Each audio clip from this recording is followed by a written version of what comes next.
Hello, folks. Thank you very much for tuning in for today's scene. I'm Felix Farrow. I'm a young programmer with BFI Film Academy. And in this strand, we sit down and we talk with up-and-coming young filmmakers, talk through their work and learn how they get their start in the screen industries. Previously, we've always done these on Instagram Live, but we had kind of technical difficulties with that. So this is the first one which we're trialing on YouTube, on the BFI YouTube channel, which is very exciting. So in this season strand, our theme is what's called externalizing the internal. So filmmaking, as we've written, is often a transactional experience as fragments of inner turmoil, exuberance, joy, and anxiety manifest on screen. In externalizing the internal, we ask how our experiences inform the art we make and how our psyche and reality can intermingle. So I am immensely excited to introduce this week's guest, who is music video director Harv Frost. Harv got her start shooting shooting music videos with a budget of about £20 in her hometown of Aylesbury, and since then has gone on to produce work for alt pop acts like Chinchilla and Baby Queen, and has very recently joined on with production company Code Media and their roster of talent. But recently it's been her collaboration with London-based act The Last Dinner Party, that has earned her some real, much deserved notoriety over the last year or so, last couple of months.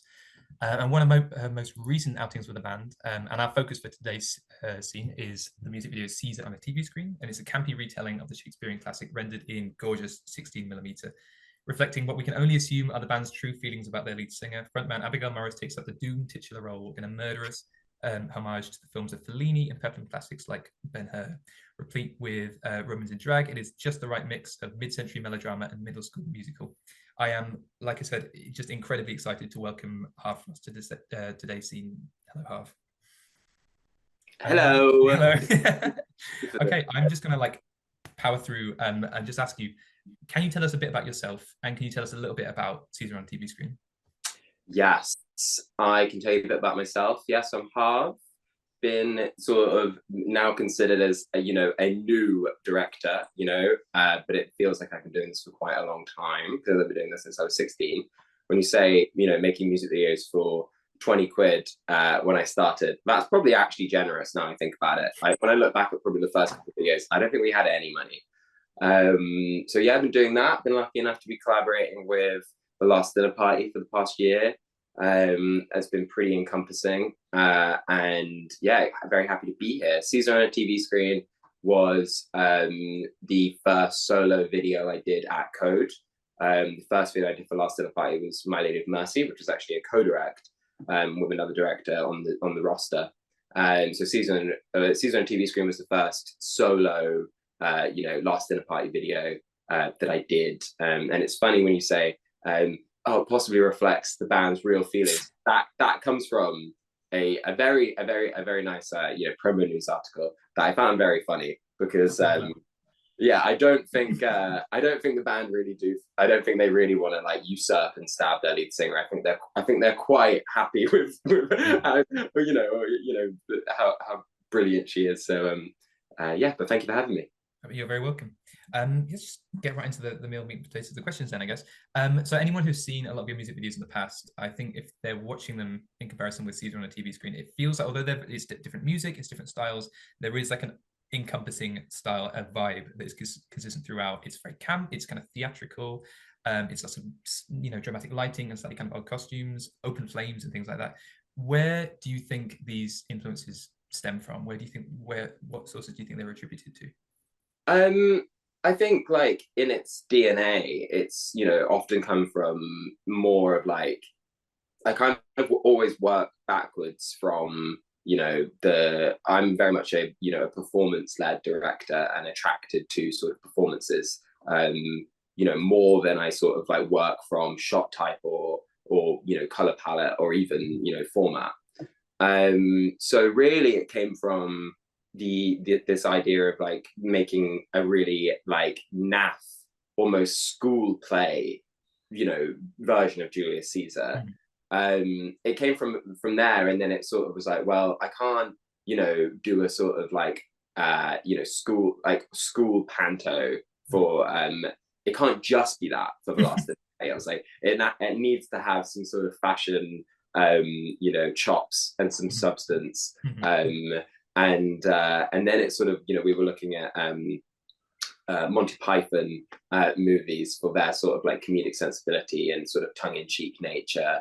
And then, you know, once I sort of decided that that was going to be the energy, and it feeling like, you know, kids playing dress up, like pulling costumes out of the dress up box, which is very much where I started.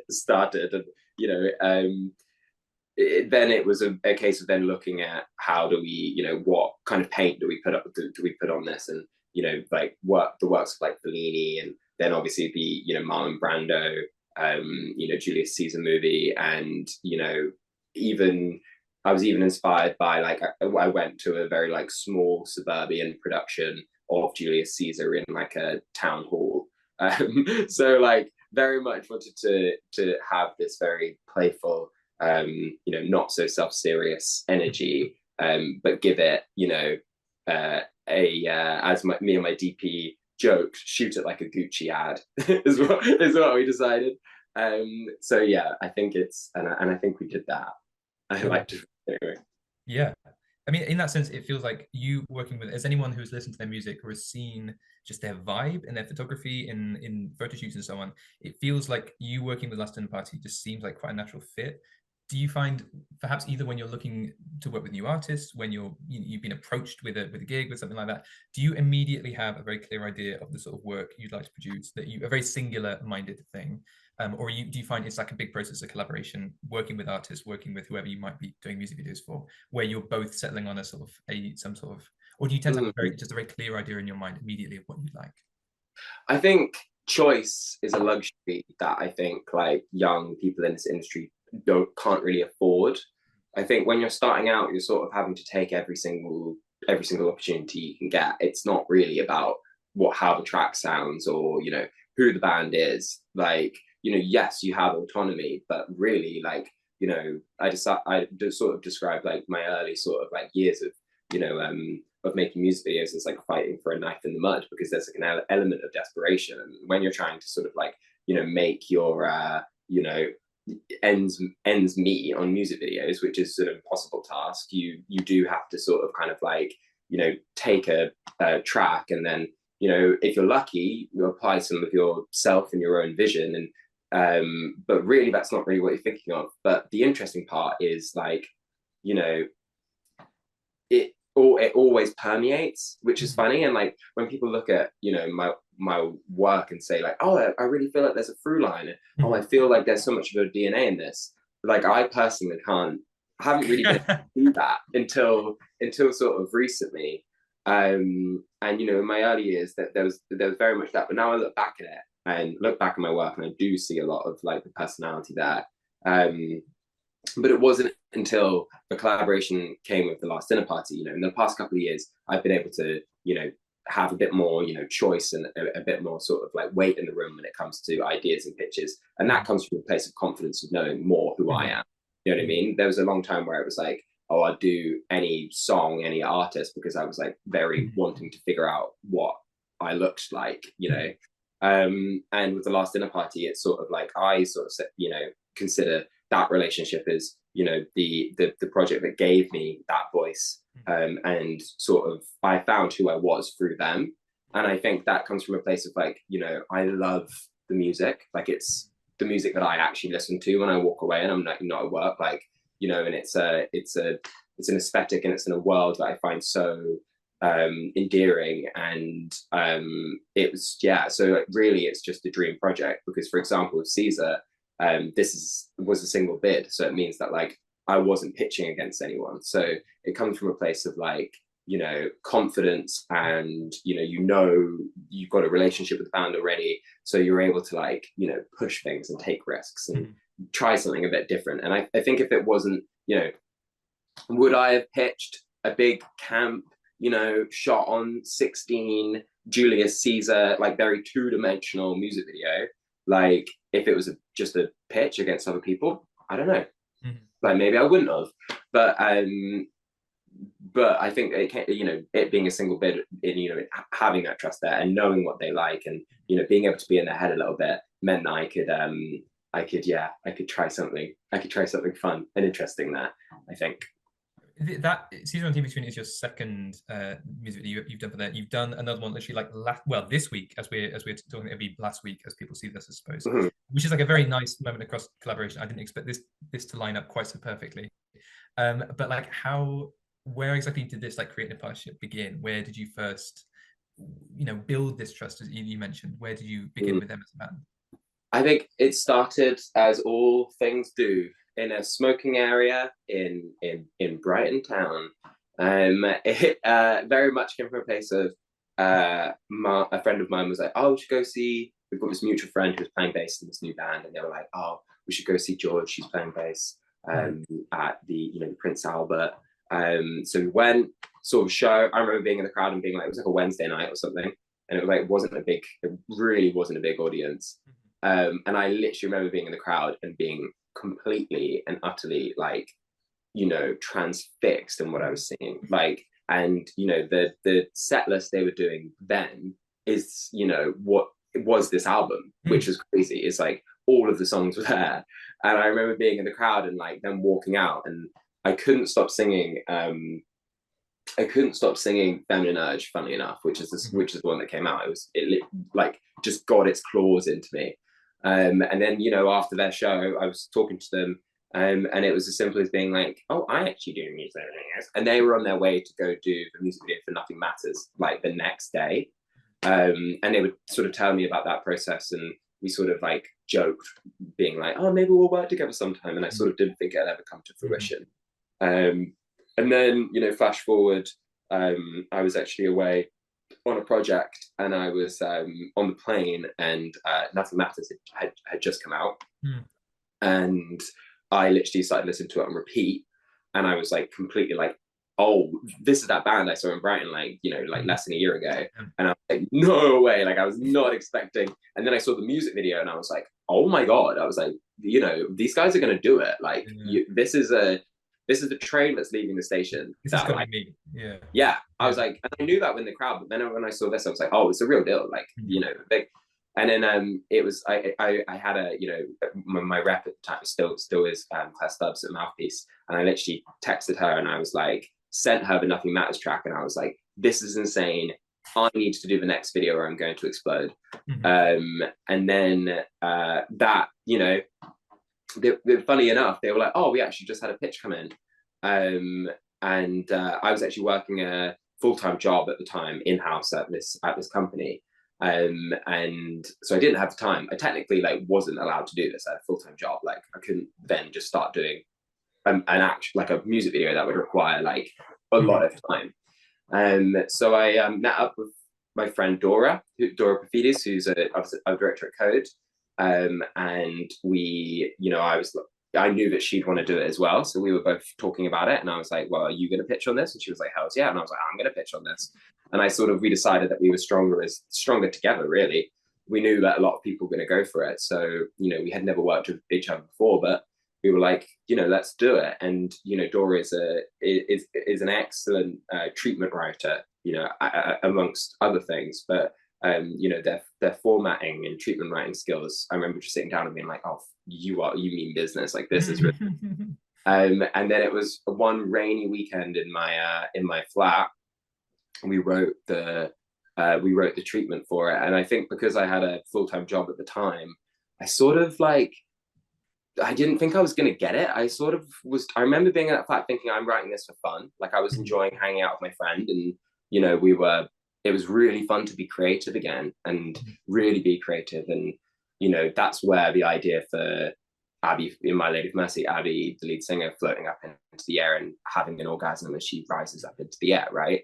That came from very much a place of like quite jokingly, and what if, because I was like, no way are they going to pick that. But I was like, why not? And it did, and it won. So, and then it all started there, really. Like we worked on that project, and I think the band are, with them up and coming and in the way that they are, they're a group of friends, and they're a group of real, true artists, and they really care about their work. Like they really do. Like they're not just like some kids who have just rocked out of some music school and have decided to be a band. They're like, have like real ambition and real talent. And I think that they really appreciated working with a director that had something to prove, I guess, just like they did. And I think they saw that in me in particular, that I was like very serious about this but in a way that was like, I wanted to put my blood into this because I felt like it was important, and I was ready to die on a cross, over things, and I was ready to like fight in the trenches for them, and we were really ready to do it. And I think they saw that. And then it was just, I think when Caesar came around, they they had a really fun idea. They literally wrote down like, Julius Caesar, but make it Monty Python. And that was the brief. And I think, I don't know why they thought I was the right person to do that, but yeah. And then the next video happened, and built a really amazing just relationship with them. And I think our sensibilities just suited each other really well. Like on Caesar, I just had so much fun. Like I just played and just enjoyed myself, and just really, I really appreciate that I'm like so lucky to do this job. So every day on set is like the best day ever. So I think they really love making music videos. So I wonder if that's why they like working with me so much, is just because it's fun, maybe. I don't know. I like to think. And obviously we get good videos out of it. So yeah, it's a beautiful relationship, and I have a lot of love, and also a lot of I'm very grateful, because in this industry you sort of need I knew when I was in this industry, I was like, oh yeah, like how you get big is you got to find a band that's on the up, and then hold on to their coattails, and let them drag you along. And there's no more gorgeous coattails than the frilly and ruffled coattails of Abigail Morris. Yeah. When you were writing, like that moment you were talking about when you were writing the treatment for it, presumably you had a fairly good idea just from the brief that they'd set of kind of some sort of end product. But one of the most eye-catching things for me when I was first watching it about the music video is the 16mm format. Like I personally shoot on film, and I noticed even just like going through your Instagram, it's full of like lots of nice little 35mm point and shoot photos, things like that. I'm like really curious. Number one, when you first sat down to write that treatment, was making it 16mm a really important part of it, or did it spring up a little bit later? And number two, for that reason, what is interesting or exciting or intriguing or anything about working with analog film for you, or is it boring? I don't know. Yeah. I think what drew me to it in the first place is when we did My Lady of Mercy, like we shot that in black and white, and if the budget was there, we would have done film. We would have done black and white film, because when it came to grade, that's what we sort of went for. We like went for that like grain and stuff like that. And I think when I looked at their first video, Nothing Matters, I remember thinking, sort of like actually saying to my DOP, I was like, Tasha Desma, I was like, they should have shot this on film, because there's something about The Last Dinner Party that just absolutely screams film. And I think it's film has an ability to create an element of nostalgia that like helps you sort of like look into the past a little bit, even when something's new, and you're able to almost age and almost sophisticate an image through that like grain and texture. And I think The Last Dinner Party just screamed it. And I think actually when we started on Caesar, when I was looking at the references, it just made loads of sense. But to be honest with you, I had never shot film before. I shot Super 8 before on a music video, but I had never done 16mm before. And my uber talented DOP, Tasha Desma, who's a bit of a superstar in the film world, like she's kind of the film DOP at the moment, really pushed for it. And we were looking at sort of The Favorite and like Yorgos Lanthimos movies, and as well like with these like wide angle lenses, and we were looking at Fellini movies, and we were looking at the color palettes in there, and it just felt super right. To be honest with you, the process of shooting film, I'm not going to lie to you, wasn't it was kind of terrifying. Like I had never done it before, and here I was, and it's my first solo video with Code, with a lot to prove. It's my it's a single bid of The Last Dinner Party, high risk. And when we were shooting film, my monitor that you have to watch so you can see picture, was connected to the film camera and basically just wasn't, obviously doesn't show you what the image looks like because you can't see that. Yeah. So it gives you like a sort of like, you know, a version, a digital sort of like version of what it's going to look like there. And it was very low res. And my monitor on that shoot was like not the best, right? So we're doing all of these like performance heavy scenes, you know, and I can't really see what we're getting. And then at the end of the day, like, you know, people who are on that shoot will tell you, like, that's sort of the one video that I finished. And I, you know, normally when it's a rap, I will very sort of like triumphantly be like, that's a rap. This one was not that. This one was an element of like, that's a rap. Because I just didn't know what we had.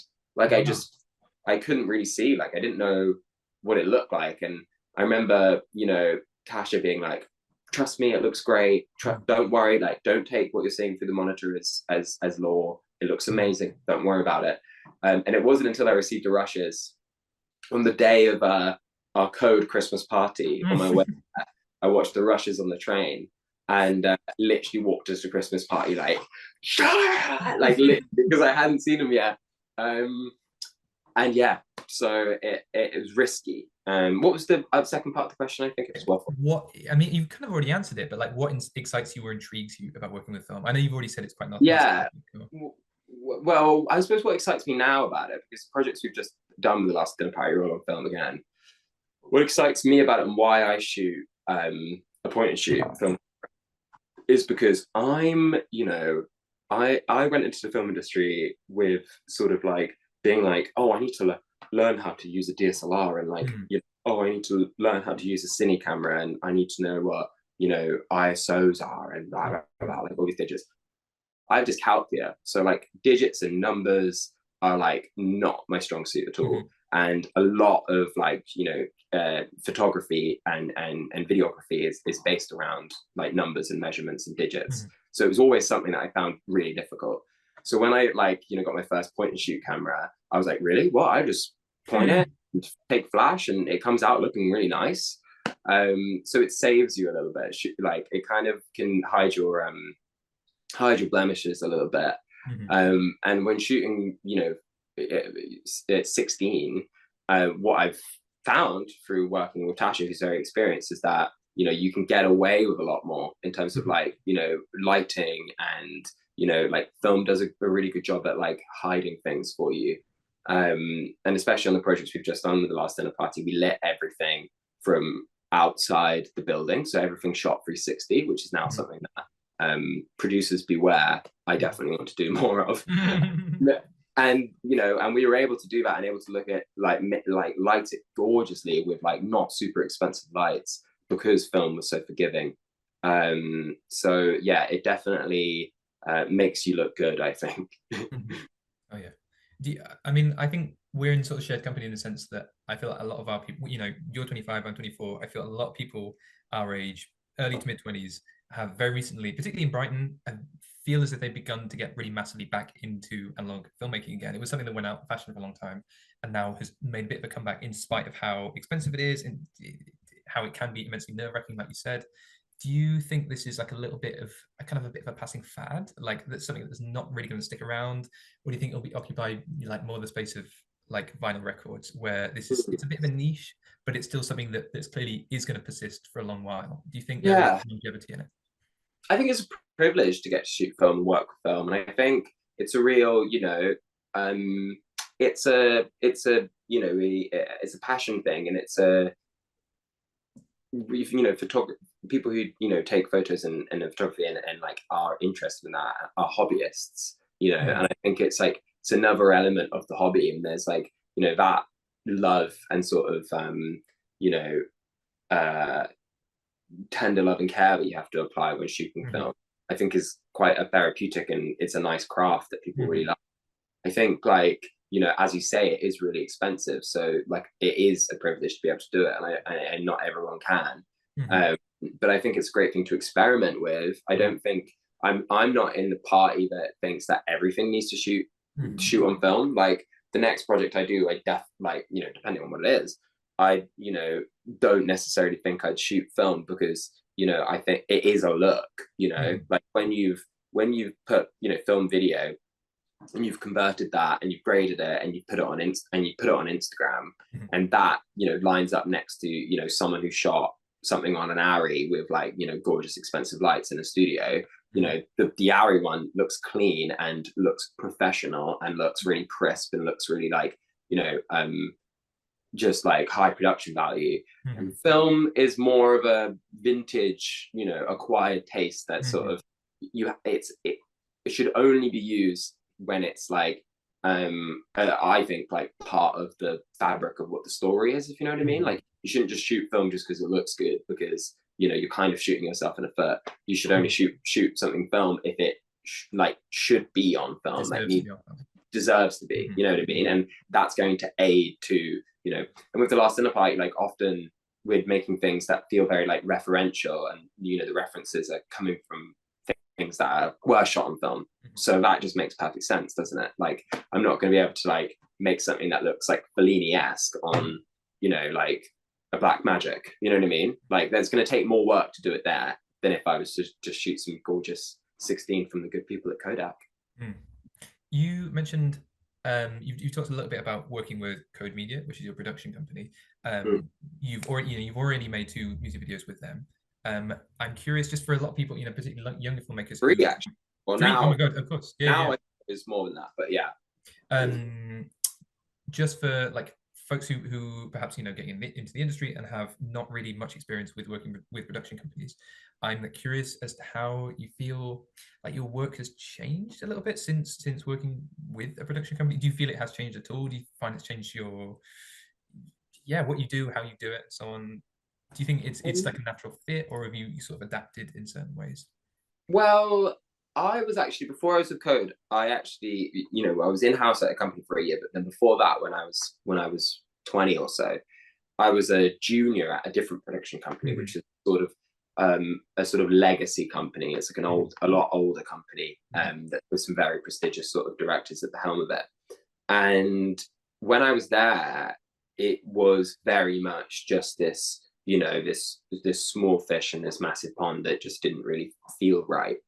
And what the difference between that and, you know, working with Code is that, like, and why it's been really you know, powerful for me, is this relationship, is just that support.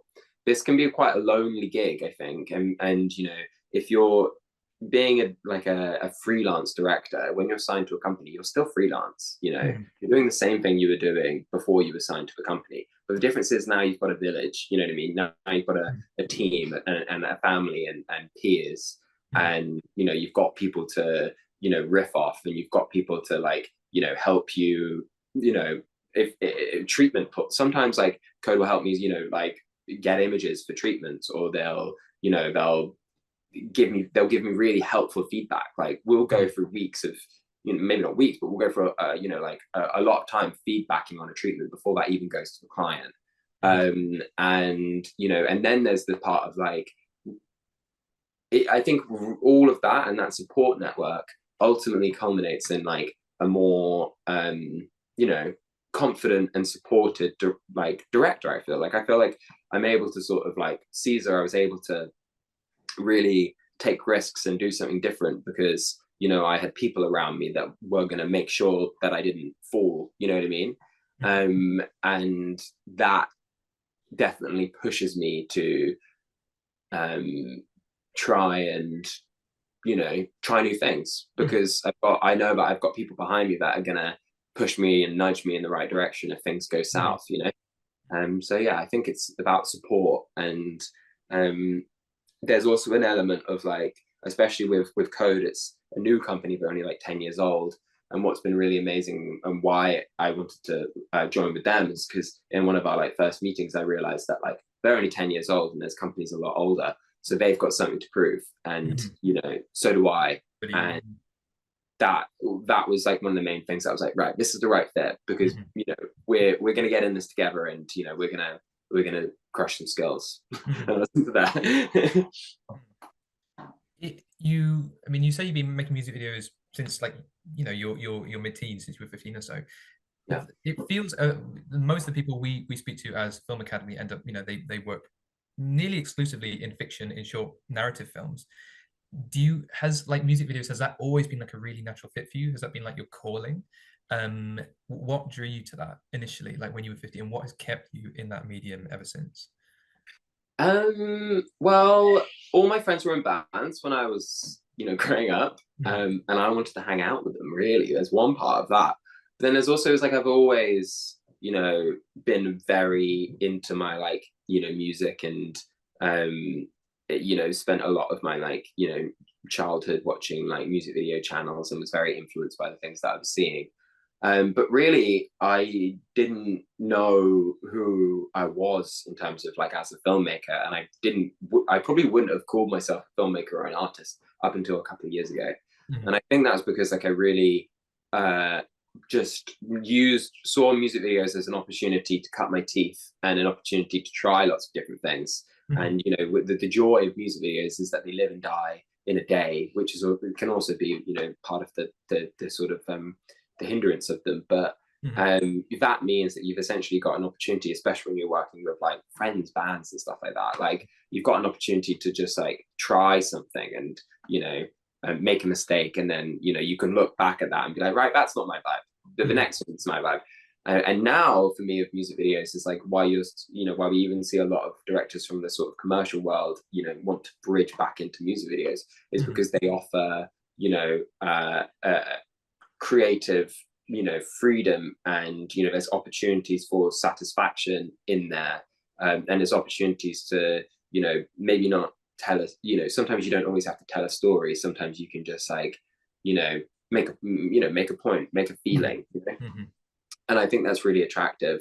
And for me, with where I'm at right now and this sort of relationship with our Cinepi, and why I adore being able to work in the music, the medium of music videos with them, is the opportunity to explore through pinholes, different worlds, and like being able to like do a Shakespeare thing on Caesar, and Mhm. being able to like try that, and then with Feminine Urge being able to do something a bit more, Mhm. I don't know what you'd call that, but explosive, let's say, has been a really yeah. I think I like the idea of being able to just try things out, make mistakes, Mhm. basically do new stuff all the time. It's really nice. I've also got a short attention span, so like music video is perfect for that, because I'll get super obsessed over something for like a month or 2 months, and then it's on to be obsessed Mhm. about the next thing. Do you feel, in spite of a short attention span, you might ever possibly move on to like longer form narrative stuff, whether that be slightly longer short films or even like feature films, like possibly way off into the future? Now yes, because the project I've got coming out, like obviously can't say too much about it, but has was the long like sort of I was on that since almost February, so like that's like a really long time for a music video director, Mhm. and I have Caesar actually was the first time trying out a new process where what I was saying with music videos is that they live and die in a day, and they're short, and then you move on to the next thing. But Caesar, because it was a single bid, and because of the sort of like sincerity and the love I have towards the band, I did my homework and I got really obsessed in it. And throughout that whole period, I kind of like just read and watched and listened and consumed pretty much everything Shakespeare and like history, Julius, about Mhm. like that story. I just like got really obsessed with it and was able to dive into it. And the comfort I found of like living in a project like that was like really, really, it was just so liberating, kind Mhm. of like just living in it Mhm. was so beautiful. And then the project that I've just done, that I've been working on since sort of the end of February, um, that element of just like waking up and it's like another day, to do this. It was so fun, and like we Mhm. were shooting this project to, over 3 days, all in the same location, and like being able to like do a day and then next day come back in and do another day. Like Mhm. I could do that for like a forever. Like I could Mhm. like I love being on set. So Mhm. for me, it's like they're looking at formats like shorts and narratives. Dogs back. Looking at formats like shorts and narratives really just give me a an opportunity to like live in. Sorry, dog's. I'm just going to hold that so we can cut around it.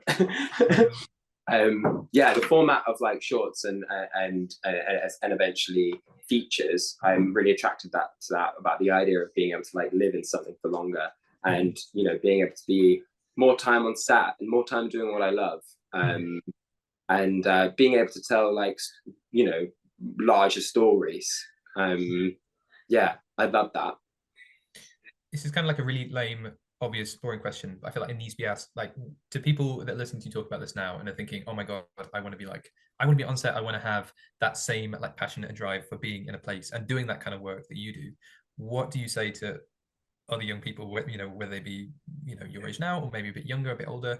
What do you say to those people who want to get into that line of work, whether that be music videos or, you know, short films or whatever, or any kind of filmmaking? What advice do you have to give them?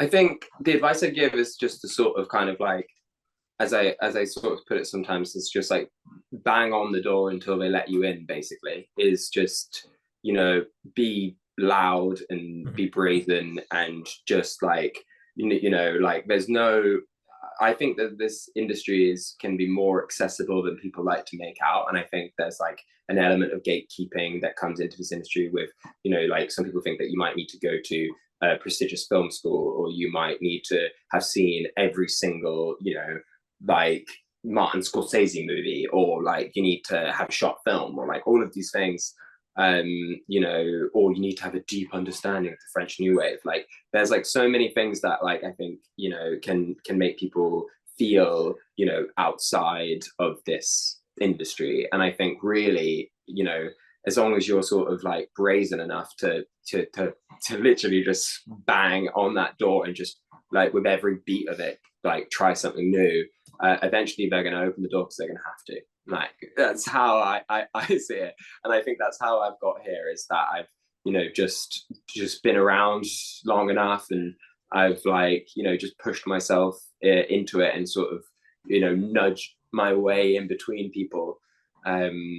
And I think, you know, obviously we live in an age where it's even different from when I started as like a 16-year-old. Like, you know, there's more, you know, ways of making things, and, you know, there's more ability to make things. And I think like, you know, just, you know, it sounds silly and lots of people say it, but like, go make stuff. Go, you know, shoot a music video of your band, like, you know, your friend's band, like, and in that explore something that you're interested in. And, you know, it probably is going to be naff, and you're probably not going to want to like show it to people, but like you're going to learn how to direct, or you're going to learn how to make something, you know. I think it's out there, like, and the tools are out there. We just got to, you know, grab them, basically. I think. Are there, I mean, you're still kind of moving, you're still growing, you're still going up. Are there any particular artists? It's like a kind of dream question. Any particular artists you would really, you're really intrigued, you want to work with desperately, that you have on like your hit list, like your face, their faces are up on your wall with like a giant like X around them? Yes, no, definitely. I've got my sights firmly set on Chapel Roan, just because I think after the last dinner party, I can't imagine a better, you know, a sort of better place to go. But then also when I was growing up, I was like obsessed with Art to Monkeys music videos. And I actually, if you like watch a lot of the Last Dinner Party work I've done, it's very art to, like, I've definitely walked into the Art to Monkeys inspirations. So that's a bit of a dream of mine. Like being able to direct Alex Turner, you know, would be a bit of a dream. And yeah, so I think, and also, you know, like Florence and the Machine, that's always been a big dream of mine. Florence and the Machine videos growing up were really formative for me. And yeah, those three, let's say, for now. Okay, that is a very reasonable, like, achievable list. Yeah, well, that's what's really weird now, is that, like, you know, like when I say like, oh, I want to work with Chapel Roan, like, to be honest with you, like, I think yeah, like, why shouldn't it be doable? You know what I mean? That's kind of how I feel. Like working with the Last Dinner Party has sort of given me a confidence that, like, you know, I literally said, you know, there I was, like, you know, texting my agent, like, you know, when the Nothing Matters came out, I was like, you know, I want this bad. And I think, like, I'm just trying to apply that same energy, like put it out into the universe, and, you know, not to sound too like, ooh, but it is like, you know, put it out there, and, you know, you're one step closer to getting it, I think. So yeah. Oh yeah. I think, and nearing a conclusion now, but I just before we finish, I want to return to that whole idea of like externalizing the internal, which sounds really wordy and really all over the place, but it's basically about putting physical thoughts and mentality and so on, what's going inside your head basically into physical film and making things very visible, making them public. And when I was reading that, I was also reading a press release that TLDB put out when they first released this album, where they described their debut as like an archaeology of themselves. And they said you can exhume our collective and individual experiences and influences from within the album's fabric. It's kind of a wordy question, but I'm curious, like, what experiences of like Harv Frost do you think you can exhume from Caesar on a TV screen? I think that Caesar, and in particularly the work that I've sort of done with the Last Dinner Party, I like to think that there is a lot of queerness in that. And what's really great is like when like top comments on like the Season of TV screen video is like, I'm gay or something like that. Oh yeah. And I think that like, it's camp, like I said, it's like, they're kids, pulling clothes out of a dressing up box. And I think I wanted to make something that felt really playful and just exudes, the joy, and just like be really like over the top, and not take yourself too seriously. And I think those are all qualities I definitely feel myself. And I think in this industry, like I've always been someone who like I can have a laugh at myself, and I think I can have a laugh at all of it because it's all ridiculous, you know what I mean? Mm-hmm. And what was really cool when we were doing Caesar was that I felt like the band had sort of reached a place of notoriety in the music scene, and I think they had sort of like, because they're so larger than life and so theatrical, I really wanted an opportunity to sort of show that it is a performance, and show that they are, just, young artists that are like, putting themselves out there.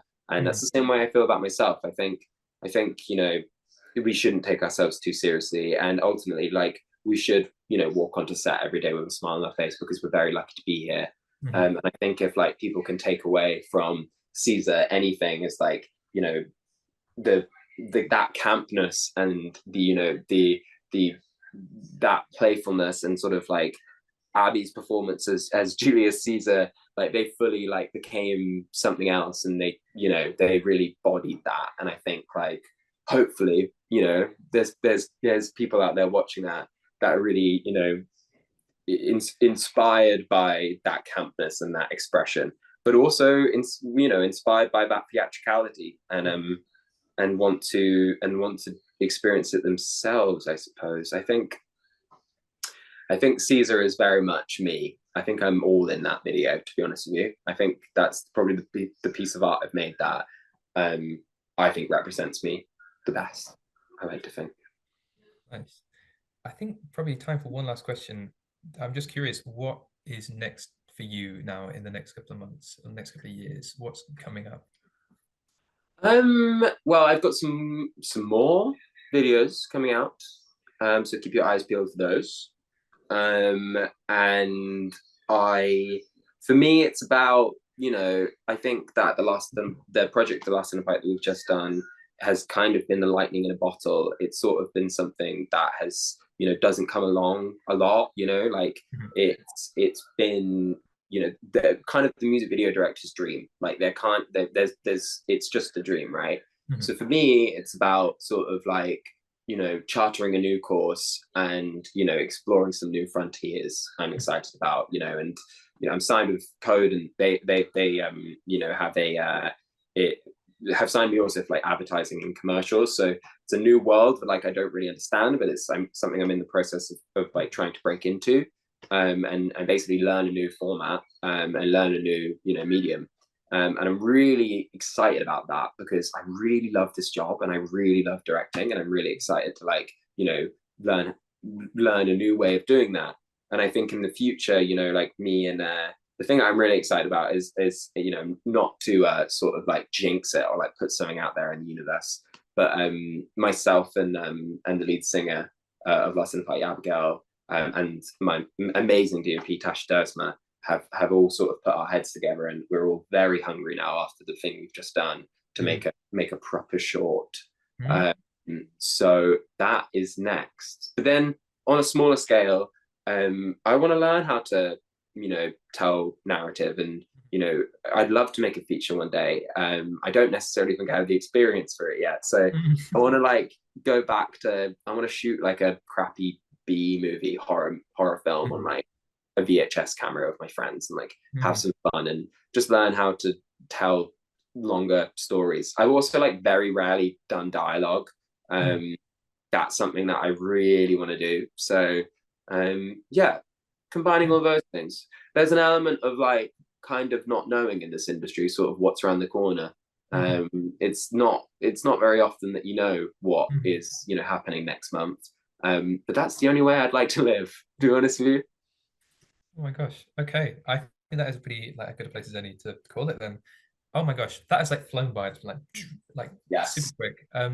Yeah, thank you so very, very massively much. That was wonderful. That was a really Thank you. chat. It's been Yeah. a privilege.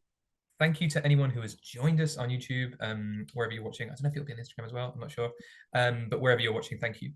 If you haven't already, I don't know why you would have got like 40 minutes into this interview without watching it, but like, please go and watch. These are on the TV screen. Check it out. Watch The Feminine Urge.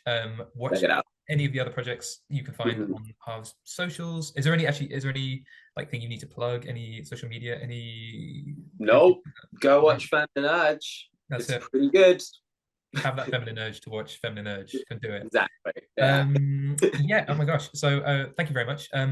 Please tune in next week when another young programmer, Oshan, is going to be interviewing Fionn Pritchard to discuss her film Dear Heartbreak in a very similar format to this. And if you are a filmmaker yourself, age 16 to 25, there is still time to submit your short film to the BFI Future Film Festival. We are like we are programming all of those at the moment. There's some really, really lovely, incredible stuff, and I want to see even more lovely, incredible stuff. There's also a BFI Film Academy lab coming up, producing short films with Holly Bryan, which is a workshop. The link to both of those things will be in the description.